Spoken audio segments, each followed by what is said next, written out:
What's your very favorite thing to do? And where do you like to do it? Who enjoys this activity with you? Plan a fun activity for yourself. What do you want to do? Really, get out your journal, take some time, and just daydream about your very favorite thing, what you want to do, when you could do it, and how, and start to plan. It doesn't have to be something that's huge or expensive, just anything that you think sounds fun to you. Start planning now to do this thing in the best way possible. Plan out every single little detail, and then schedule it on your calendar. And enjoy the happy anticipation as the date draws closer and you know that your fun activity is coming up.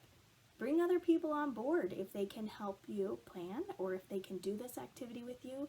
Having a friend join in the anticipation only makes it more fun to await this exciting activity. It's great to be able to go and do something fun spur of the moment, but also I think that there can be a lot of joy found in the planning and anticipating something fun in the future. After Ben's brain surgery and before he could start chemo, there were about 2 weeks for his body to heal.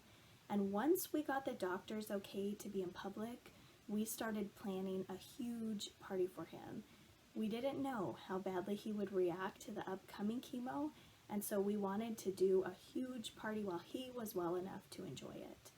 We invited everybody that he knew, really everybody. We invited every single kid from the whole school, everybody from church, every person that we could even think of. We let him choose his favorite food, which was nachos, thankfully, something cheap.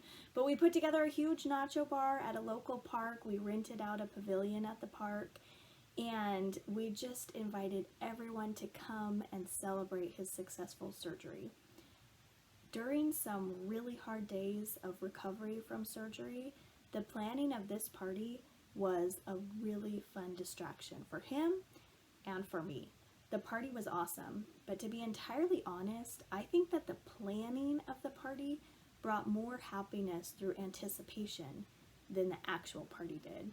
I was so grateful to all of the people who came to the party to surround him with love as we turned this corner, starting this new chapter of his life, and it was really wonderful to see him surrounded by friends and having fun.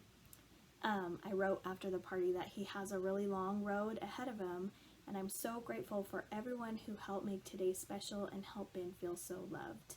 Also, a huge thank you to my parents for watching my other kids so much over the last month. I think my parents have seen them more than me, and I could never thank them enough for keeping the other kids safe so that I could focus on Ben. So, I don't know where you are in your life, I don't know where you are in your journey, but wherever you are, I encourage you to think of something that you enjoy and start putting a plan in motion.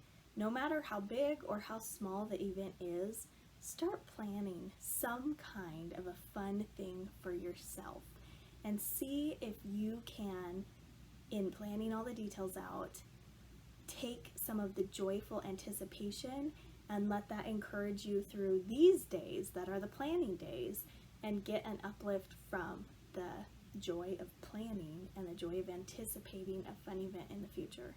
I hope it will help you. I'm Anastasia, and this is something that helped me. I know every story is different, but I hope that in this you can find something to help you as well.